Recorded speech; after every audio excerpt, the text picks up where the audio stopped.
Biz кошумчалап айтып кете турган маселе биринчиден бүгүнкү пресс-конференцияга биз конок катары чакырылдык.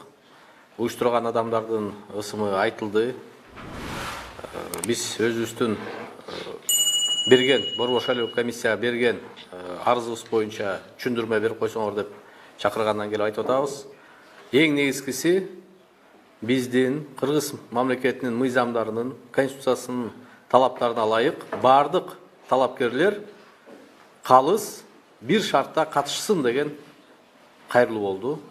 Анткени ушул конституцияны кабыл алып атканда президенттин милдетин аткарып аткан адам президентке талапкер боло албайт деген бунун мааниси бардык талапкерлер бирдей шартта болсун. Бир талапкер башка талапкерлердин астында артыкчылыкка ээ болбосун деген ой менен бул мыйзам кабыл алынган.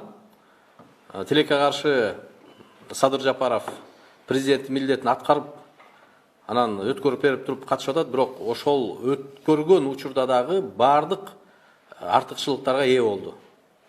УКМКнын төрагасынын өзүнүн партиялашын койду, башкы прокурор кызматка өзүнүн партиялашын дайындап алды.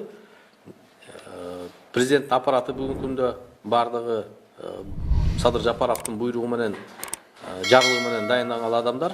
Ошол себептен биз мыйзам бузуу болуп атат. Борбор шайлоо комиссияга Садыр Жапаров талапкер катары катталбасын деген кайрылуу менен кайрылдык.